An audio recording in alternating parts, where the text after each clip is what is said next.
Imagina você ser milionário e perder tudo da noite pro dia. Nesse vídeo vamos ver 3 histórias de pessoas que perderam tudo no mercado financeiro. Um deles se isolou para sempre numa ilha deserta. Mas será que essas histórias reforçam o estereótipo de que mercado financeiro é tipo um cassino? Ou será que esses especuladores perderam tudo por conta de erros que poderiam ter sido evitados? Vamos ver a história de um day trader pessoa física que levou a conta para $1 milhão depois devolveu tudo pro mercado. Vamos ver a história de um trader fundamentalista que perdeu 100 bilhões em 2 dias. Vamos ver a história também de um empresário que abriu capital na bolsa de valores, mas acabou perdendo tudo e virou uma espécie de Robinson Crusoe. Deu trabalho fazer esse vídeo, então quem puder já mete um soco no botão do like.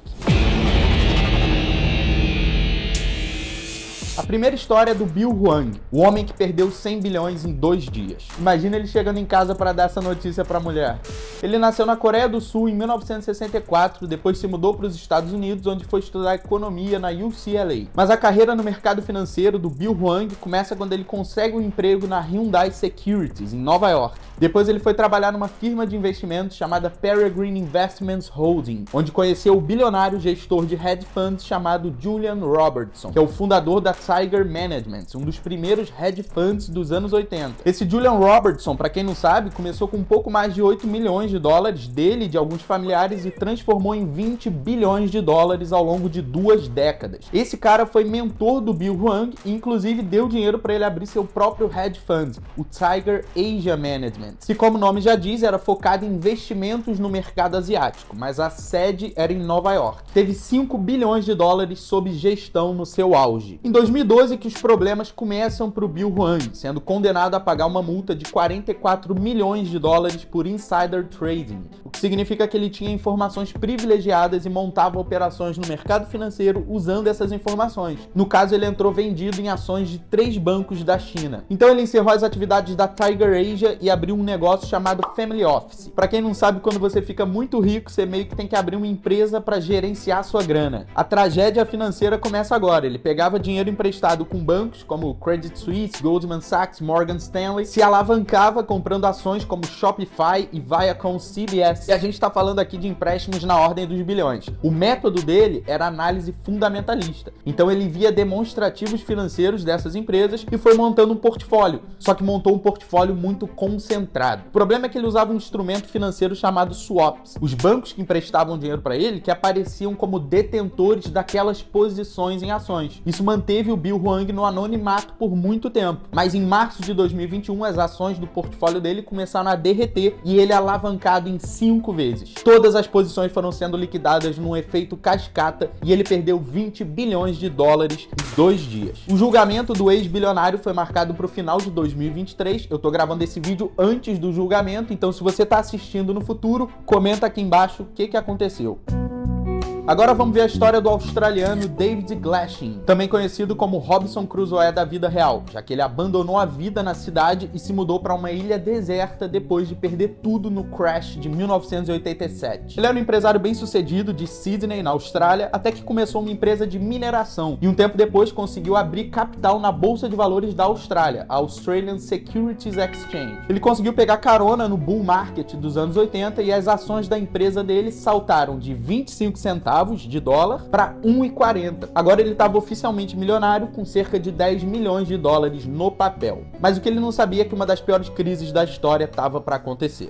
Em 19 de outubro de 1987, na Segunda-feira Negra, as bolsas de Nova York começaram a derreter numa velocidade sem precedentes. E todas as bolsas no mundo inteiro são puxadas pelo movimento de pânico. O problema é que quase todo o patrimônio do David estava nas ações da sua própria empresa. E ele ficou vendo as cotações caírem de 1,40 para 28 centavos. E depois chegaram a 2 centavos. Ele deixou de ser milionário da noite para o dia. Em 1991, o banco tomou a casa dele e agora ele estava oficialmente pobre e pedindo abrigo na casa de amigos para passar a noite no sofá. Rápido recado aqui do nosso parceiro BTG Pactual. Se você não tem uma corretora de bolsa de valores brasileira ou tem, mas está querendo mudar, vem para o BTG Pactual, que é aqui que você vai encontrar as melhores condições, tanto para o trader quanto para o investidor. Então não tem por que você usar outra corretora. Vou deixar o link aqui embaixo para você abrir a sua conta no BTG Pactual. Com o passar dos anos, ele foi conseguindo sobreviver até que ouviu falar de uma ilha que estava à venda por $1,2 milhões.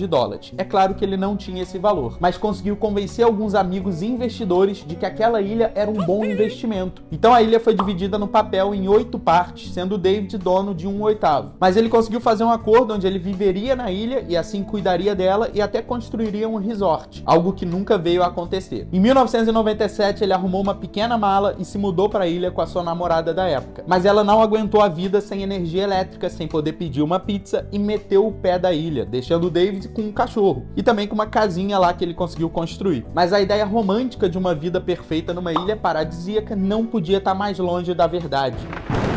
Ele perdeu 2 cachorros picados por cobra venenosa e a ilha é cheia de mosquito, formiga e aranha. As águas são infestadas de tubarão e, acredite se quiser, tem até crocodilo de água salgada na ilha. Como se não bastasse, a ilha já foi atingida por 3 ciclones que quase tiraram a vida do David. Há uns anos atrás ele se acidentou e fraturou o quadril, tendo que ser resgatado por um helicóptero que demorou horas para chegar na ilha, e aí ele foi levado para um hospital. Ele diz que em 2003 o ator Russell Crowe ancorou o iate próximo à ilha em plena lua de mel e pediu para tirar uma foto com o David, mas ele recusou. Hoje ele vive com 2 manequins, a Miranda e a Phyllis, e 2 cachorros. A próxima história é de um day trader e ele fez milhões de dólares, mas devolveu tudo pro mercado. O Richard Dobatsi mora em San Diego, na Califórnia. Em 2017 ele baixou um aplicativo de day trade chamado Robinhood. O problema é que o Richard pegou um empréstimo de $15 mil para começar suas operações de day trade. Ele começou tendo prejuízo, teve até que pegar mais 2 empréstimos de 60 mil, mas conseguiu virar o jogo e levou a conta para casa de $1 milhão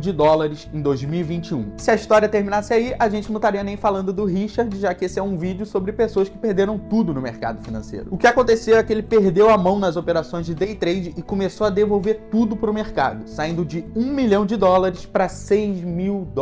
O erro do Richard já começa que ele pegou dinheiro emprestado para fazer day trade. Jamais faça isso. Segundo, ele se atirou no mercado sem ter estratégia. Foi pura sorte ele ter levado a conta para $1 milhão antes de quebrar. E pelos números, a gente percebe que não houve gerenciamento de risco. Você só leva uma conta de alguns milhares até $1 milhão tão rápido se você se alavancar muito. Tem vídeo de alavancagem nesse canal, se quiser entender melhor. Ou então se você colocar tudo em um ativo e der a sorte desse ativo explodir, igual uma criptomoeda. Então olha quanta cagada ele fez. Depositou na corretora dinheiro de empréstimo, se alavancou, não tinha plano de trading, não tinha gerenciamento. Porque se você chega a $1 milhão, você tem que definir ali um ponto, ó. Essa conta não pode ir abaixo de 200 mil. Se chegar aqui em 200 mil, eu paro de operar. Dou um tempo do mercado, tento me reerguer de alguma forma. Você não deixa a conta chegar até 0. E assim como as outras 2 histórias, a gente vê que não teve diversificação. Porque se ele fez um trade em 2 mercados com correlação negativa, se um der stop, pelo menos no outro ele pode ver a cor do lucro. Então para perder $1 milhão assim, certamente ele concentrou, abriu vários trades simultaneamente em ativos correlacionados. Ele não entrou muito em detalhes na entrevista que ele deu para New York Times, então a gente só pode especular o que aconteceu. O caso do Bill Hwang tem até uma similaridade, né? Apesar de ser numa proporção de bilhões, mas tem uma similaridade no sentido que ele estava alavancado em 5 vezes, também não diversificou, estava concentrado em ações da Viacom CBS. E o outro lá, o Papai Noel de férias na ilha, estava concentrado também, estava tudo nas ações da empresa dele. Veio o crash de 1987, o cara perdeu tudo. Então imagina se ele tivesse uma regra onde ele tem sempre 25% em caixa, 25% em títulos do governo, não teria quebrado. Então, diversifique não apenas seus investimentos, diversifique suas operações de trade. Não abra trade em ativos correlacionados. Jamais se exponha ao risco da ruína. A qualquer momento pode vir o próximo crash, igual de 1987, igual na pandemia 2020. Se você achou maneiro esse vídeo, me ajuda por favor com um like, agradeço de verdade. Tamo junto, sucesso, aquele abraço.